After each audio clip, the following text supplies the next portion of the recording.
Je tiens à remercier d'abord Marianne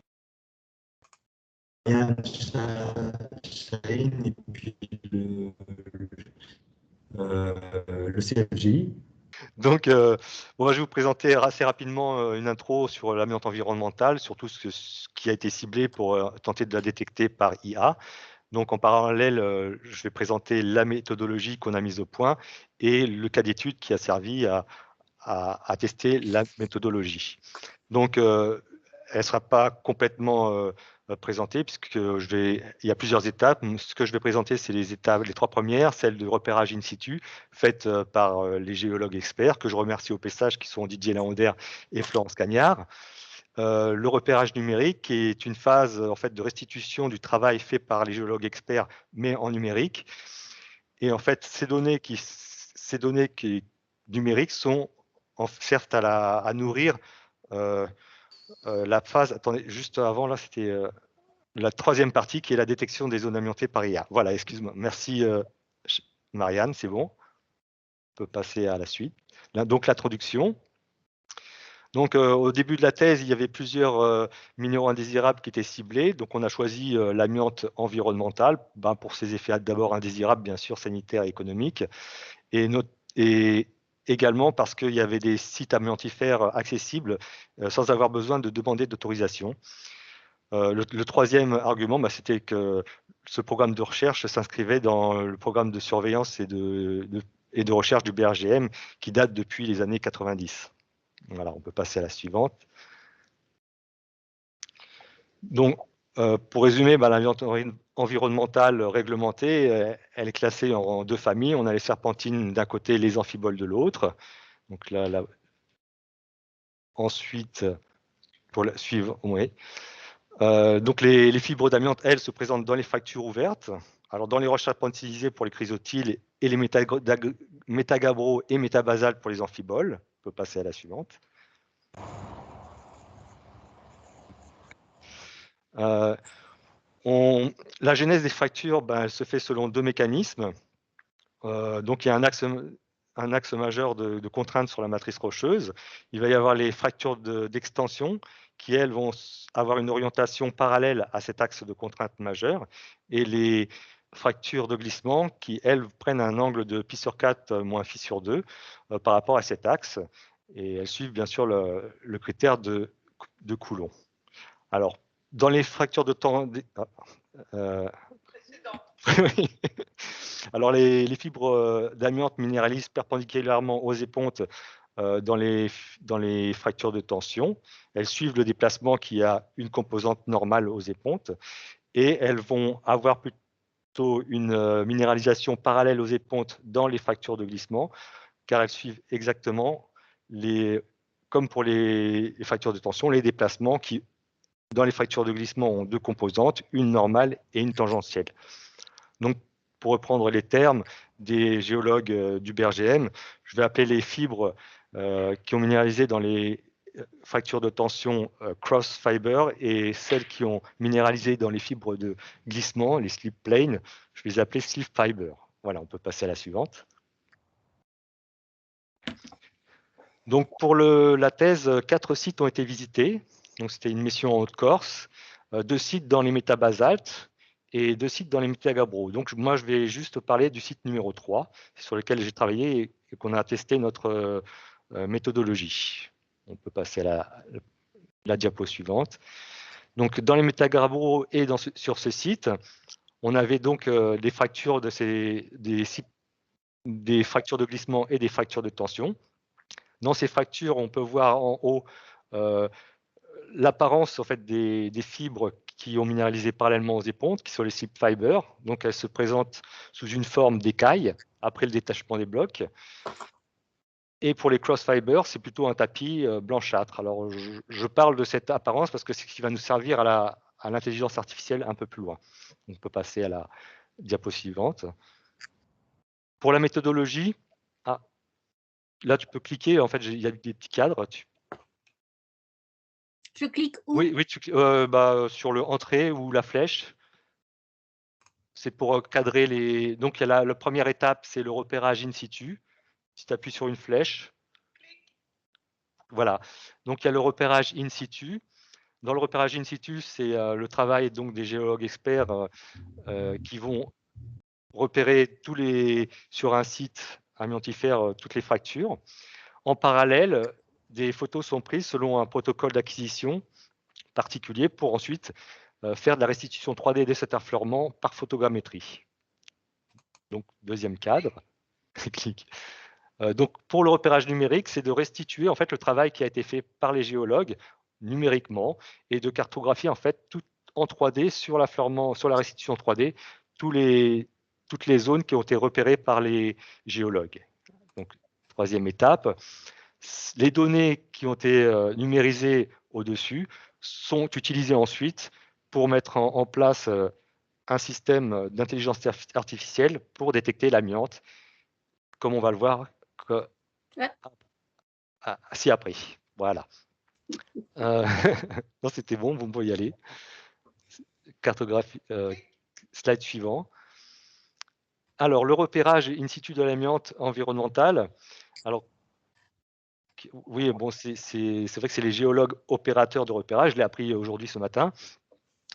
Eux ont un travail, donc on peut aller à la suivante, font un travail de repérage in situ.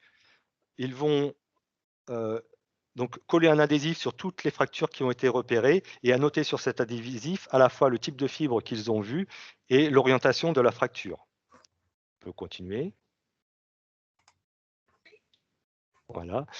La deuxième phase en parallèle, elle n'est pas présentée dans cette présentation car elle fait l'objet d'un chapitre spécifique, mais des photos sont prises selon, comme je l'ai dit, un protocole particulier pour faire de la restitution 3D dont le résultat est présenté sur la slide suivante.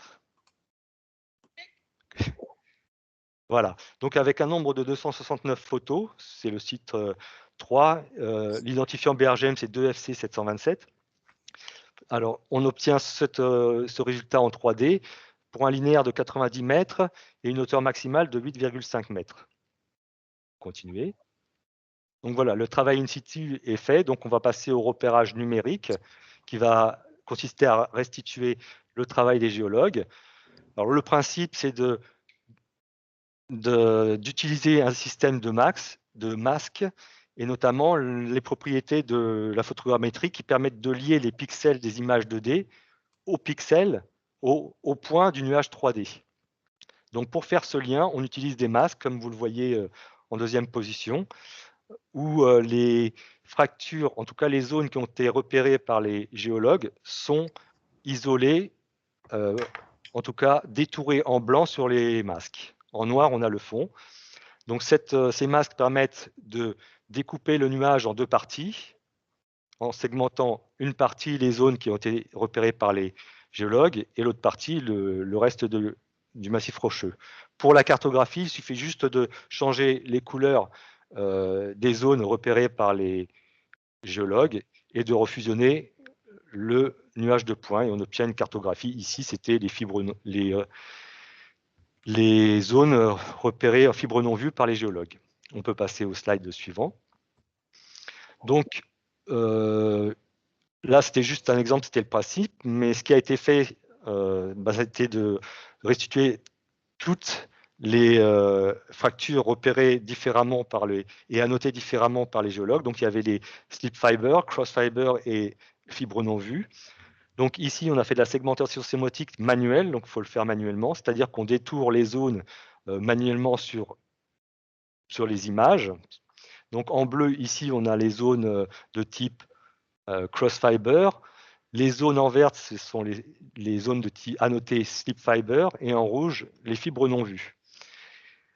À partir de ces images sémantiques multiclasses de couleurs, on extrait des masques, comme on l'a vu au-dessus, et c'est ces masques qui vont nous permettre de recréer la cartographie comme au slide qui va suivre.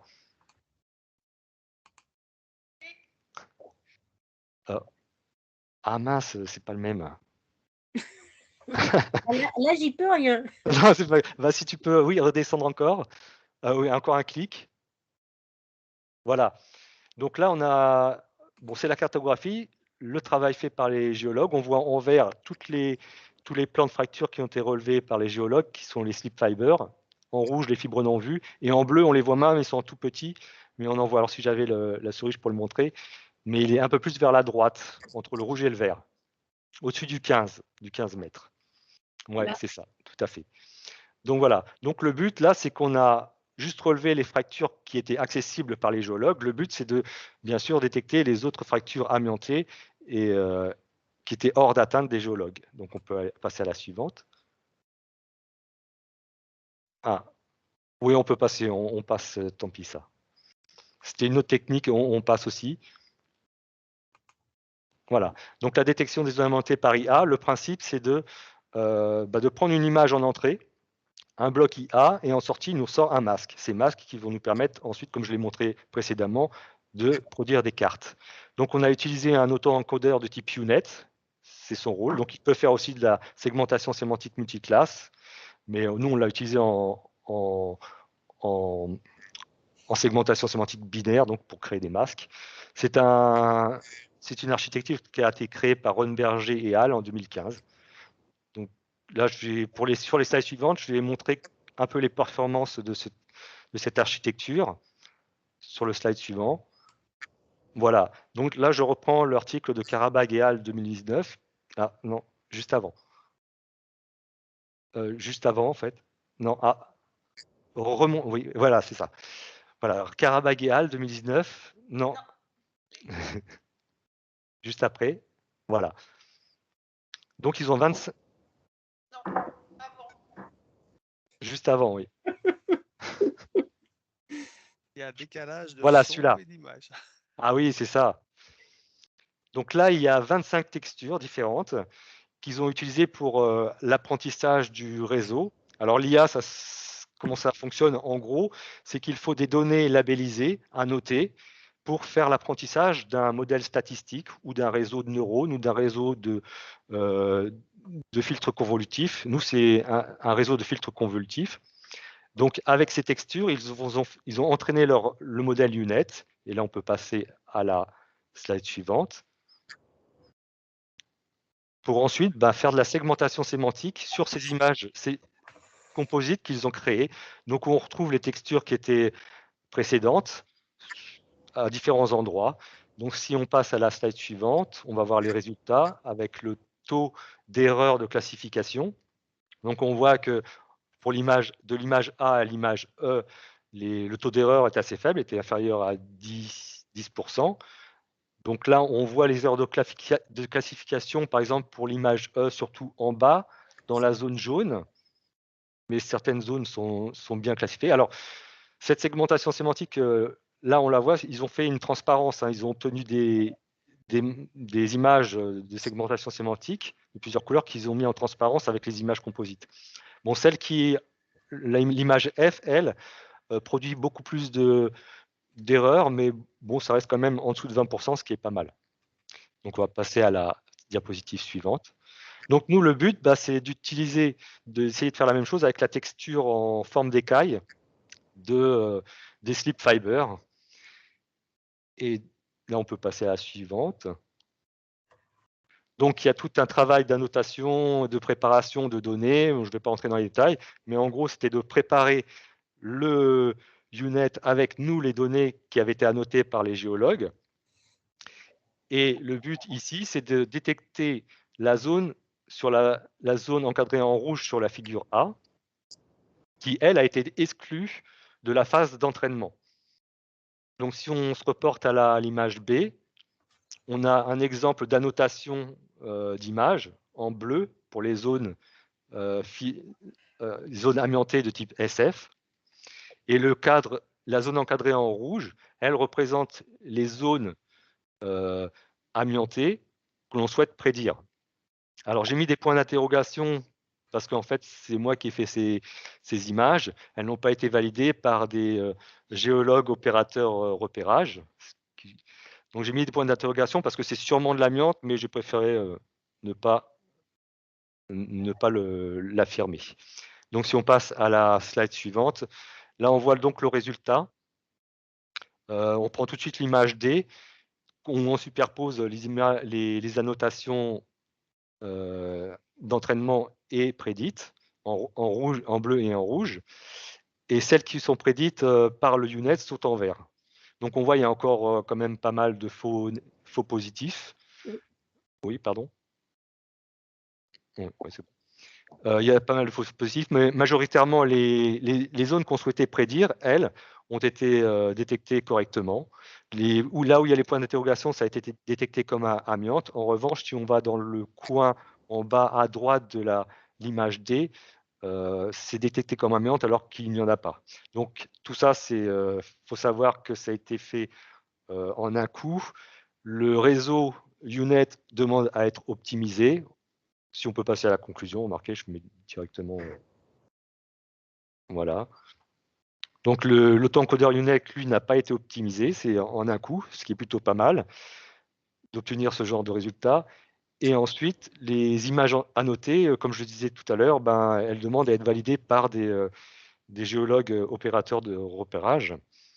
Donc pour nous, les résultats sont quand même assez intéressants. En tout cas, ils ouvrent des perspectives aussi plus larges parce qu'elles permettraient aussi de détecter d'autres minéraux indésirables. Voilà, si on passe au slide suivant. Donc, je vous remercie de votre attention. Pour les slides suivants, ce sont les références qui ont été citées dans cette présentation. Et tout à la fin encore, voilà, ma soutenance aura lieu le 12-13 décembre 2021 à Octane Paris.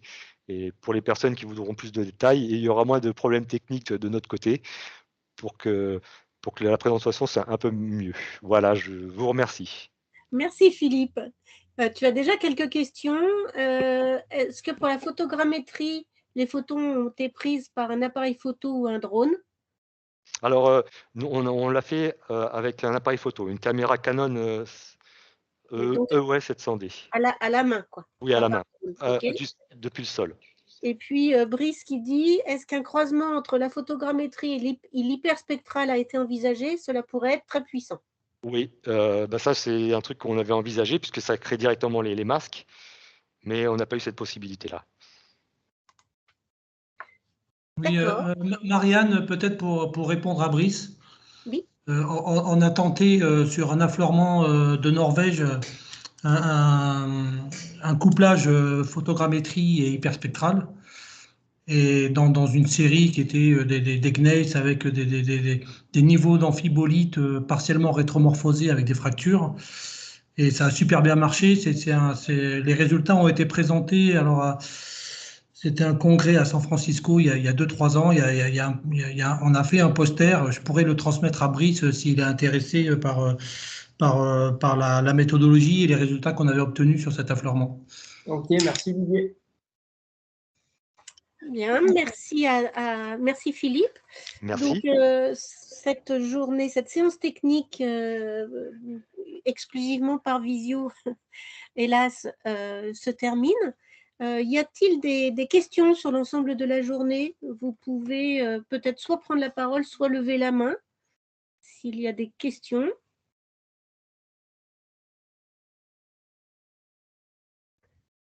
Je crois que ça a été intense.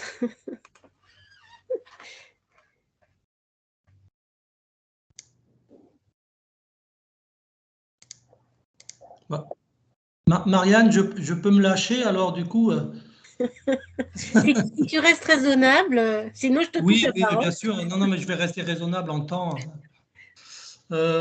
Oui, je pense qu'il y a un élément sur lequel on est nombreux à converger, toutes celles et ceux qui se sont déjà confrontés à des diagnostics amiantes à partir de matériaux naturels. C'est éminemment compliqué pour les amphiboles, et notamment pour cette fameuse problématique des fragments de clivage. Patrick a rappelé que la norme 43050, même dans sa nouvelle version, ne permet pas de faire la distinction à coup sûr entre ce qui est une fibre asbestiforme d'un fragment de clivage très fin. Donc, il y a un arrêté de la DGT, alors la DGT n'est plus avec nous, mais il y a un arrêté de la DGT qui nous dit que on ne doit pas comptabiliser les fragments de clivage, mais d'un autre côté, on a des protocoles qui nous disent qu'on peut pas les différencier. Donc, je pense que collégialement, on doit aussi travailler à peut-être trouver des moyens pour sécuriser et optimiser ou renforcer les diagnostics que l'on fait, hein. Encore une fois, la norme 94001, elle a quelque chose de fondamental, c'est que pour la première fois, on aura une personne, donc le géologue opérateur de repérage, qui sera en capacité à la fois de voir le terrain, de faire des échantillons, de discuter avec le personnel des laboratoires et puis éventuellement avec des allers-retours pour pouvoir consolider certains diagnostics qui pourraient se révéler plus difficiles à faire que d'autres, peut-être en utilisant d'autres méthodes, hein. Bon, on sait que l'arrêté du 1er octobre 2019 nous offre la possibilité. Alors aujourd'hui, dans l'écriture de l'arrêté, on nous dit que pour confirmer la présence d'amiante, on peut faire du MEB ou de la microsonde. Mais Oui, dans la façon dont c'est écrit, on dit bon, ben, c'est pour confirmer. Si vous avez envie de vous c'est faire une plaisir, fenêtre ouverte. vous faites un peu une de MEB. première. Voilà, alors je ne pense pas que les gens auront envie de se payer des compléments d'études à partir du moment où on leur a dit on leur aura indiqué qu'il y a de l'amiante. Mais peut-être, je pense qu'il faut qu'on réfléchisse, nous tous qui sommes confrontés à ces problèmes-là, à la façon dont, quand on est confronté à des préparations ou à des roves dans lesquelles on n'a pas vu vraiment de vraies occurrences amiantifères, dans le sens où avec des faisceaux de fibres très fines, et que l'on trouve quand même quelques fibres isolées dans une préparation, je pense qu'il faut qu'on développe une approche qui nous permette d'être plus serein quand on écrira, quand le géologue opérateur de repérage écrira son diagnostic final, quoi. Ça c'est un peu le sentiment que j'ai, quoi. Je pense que, enfin, on est tous d'accord, on en a déjà maintes fois discuté ensemble. La norme vient de sortir, donc je pense qu'il faut que les RAT, les repérages avant travaux se fassent, qu'il y en ait beaucoup, et on verra forcément ressortir des situations de blocage, hein, ou pour une pseudo-fibre ou peut-être tout un chantier bloqué. On a bien vu les répercussions quand même en termes de travaux, hein, que ce soit en travaux de reconnaissance ou après pour réaliser les travaux. C'est très, très lourd de conséquences. Alors, il ne s'agit pas de fermer les yeux dès lors qu'il y a une occurrence amiante, hein, ça c'est hors de question. Mais il va falloir trouver le juste milieu, effectivement. Bon, je pense que ça va évoluer parce que pour l'instant, il n'y a que les connaisseurs qui savent que c'est... Il y a un petit doute, mais ça va forcément remonter avec cette norme qui vient de sortir. Je peux peut-être intervenir, c'est que c'est pas aussi négatif que ça. C'est simplement il y a une sorte de décalage entre le texte de référence qui est la NFX 43050, mais elle fait aussi appel à d'autres, on a d'autres ouvertures pour pouvoir le faire. La seule différence, c'est que si on fait, et il y a les moyens de le faire, une différence très claire sur les fragments de clivage, il faut, c'est le laboratoire qui est accrédité, qui prend la responsabilité de le faire. C'est-à-dire qu'il n'est pas supporté par une norme, mais il peut le faire. C'est pas, la réglementation n'interdit pas de le faire. À la différence, c'est-à-dire si vous adressez à un laboratoire accrédité, vous faites une demande de prix, par exemple, il va vous mettre, parce que c'est concurrentiel, il va vous mettre tout de suite l'analyse qui est portée par la NFX 43050, parce que c'est elle qui est dans le décret du 1er octobre 2019. Mais comme ce n'est qu'un arrêté un arrêté, ce qui prédomine, c'est le décret de 88 qui dit les minéraux qui produisent des fragments de clivage ne sont pas concernés par la problématique amiante. Et normalement, c'est le décret qui prédomine. Le seul problème, c'est qu'il n'y a pas de normes dessus. C'est seulement ça. C'est-à-dire qu'on peut le faire, mais bon, Didier le sait très bien, même si on a raison, ça sera contesté parce qu'on ne peut pas dire, là, je me réfère à telle norme qui dit que dans tel cas, vous avez des fragments de clivage et dans tel cas, vous avez des fibres d'amiante. C'est seulement ça le problème. Ce n'est pas de savoir si on peut le discriminer. Je pense que maintenant, je suis encore invité aux États-Unis sur un colloque qui s'est consacré en grande partie à cause de ça. On reconnaît notre manière de faire. On sait qu'on n'est pas loin de la solution. Le seul problème, c'est que ça n'engagera que la responsabilité de l'organisme. Et par rapport à ça, même s'il y a, comment dire, ça sera toujours remis en cause, alors que la NFX 43050, on a quand même eu 20 ans pour la réviser, on lui a fait faire des progrès. Personne ne discute la norme. C'est plutôt ça le problème, hein. C'est pas tellement la... On ne va pas en discuter là, hein, mais de différencier ce qui est un fragment de clivage de pas un fragment de clivage, du point de vue minéralogique, maintenant, ce n'est quasiment plus un vrai souci. Par contre, j'alerte quand même que quand ce que tu as montré ce matin, par exemple, des fragments de clivage qui commencent à être très allongés et qui ressemblent un peu à des fibres d'amiante, Thierry, s'il est encore là, il sait très bien que c'est un excellent curseur, un excellent marqueur de « attention, il y a peut-être une fracture bientôt ». C'est certaines particules ou certains minéraux qui commencent à être, qui ont certaines caractéristiques, sont précurseurs, mais rien que dans ce qu'on a vu tout à l'heure, avant qu'il y ait fracturation, je sais qu'il faut faire un peu de mécanique pour le savoir, on a des petites ouvertures, des micro-ouvertures, et moi maintenant j'arrive à les détecter, on voit des micro-ouvertures, on a 2-3 fibres d'amiante qui se développent, et pour avoir eu la chance d'avoir après des fractures visibles, je sais que dans 1 mètre ou 2, en cherchant bien, je peux en trouver. Donc, c'est pas si on a un continuum entre fragments de clivage et fibres d'amiante, dans le processus de la gitologie de l'amiante. D'ailleurs, c'est intéressant de s'y intéresser parce qu'il y a des signes avant-coureurs qui nous avertissent, tiens, on va avoir une fracture, et qu'il faut la chercher parce qu'elle est peut-être pas bien loin. Donc, je pense que tout le monde comprend maintenant pourquoi il faut des opérateurs de repérage, des géologues, pardon, opérateurs ça, c'est de sûr, repérage, hein. Parce que c'est vraiment très, très différent du repérage dans le bâtiment. Mais Didier a raison aussi, c'est qu'il nous manque une norme sur les fragments de clivage et que quelqu'un ose. Ça viendra. C'est-à-dire que personne ne veut y aller. C'est plutôt ça le problème. Ça viendra. On a essayé au niveau de l'ISO avec quelques experts. C'était même au programme. Et je ne sais pas qui a influencé, mais le projet est tombé à l'eau. C'est bien dommage. Alors, il y a Céline qui nous précise dans le chat qu'il y a les rapports d'expertise de l'ANSES sur les autres natures de fibres qu'il ne faut pas oublier. Et puis qu'est-ce qu'on a eu d'autre comme remarque? Oui, il y a déjà un rapport du BRGM sur l'amiante qui aide, enfin c'est pas méchant, hein, si je dis c'est l'amiante pour les nuls. Donc ça éclaircit un peu le paysage pour les moins connaisseurs.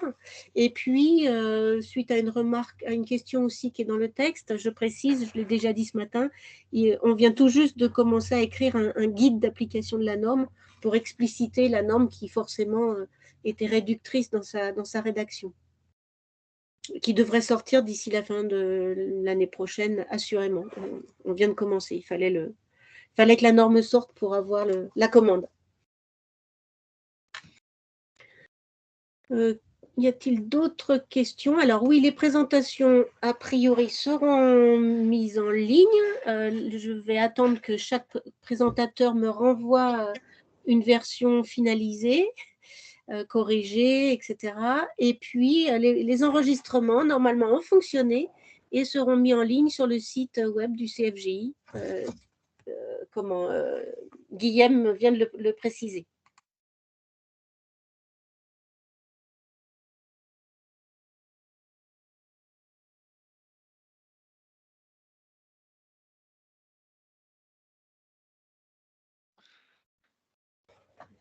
J'avais une coupure. Des nuls déjà éclairés, oui, c'est sûr. D'autres questions? Je crois qu'on arrive à la fin de notre journée qui a été très intense, très riche aussi. Pas d'autres remarques, je pense qu'on va pouvoir clôturer. Moi, je me permettrai une remarque, Guillaume, oui. Marianne, je tiens à remercier tous les intervenants, enfin ceux qui sont encore là m'entendent le dire au nom du Comité français de géologie de l'ingénieur et de l'environnement. Merci en particulier à Marianne, évidemment, mais merci aussi à tous ceux qui ont pris le temps de préparer. Comme on l'a dit en introduction, la chronologie nous a été très favorable avec une sortie de la norme qui a été moult fois reportée, mais qui est tombée juste avant cette séance. Donc j'espère qu'elle a été bénéfique à tous les participants. On voit qu'il y a encore du travail d'appropriation, de pédagogie à mener.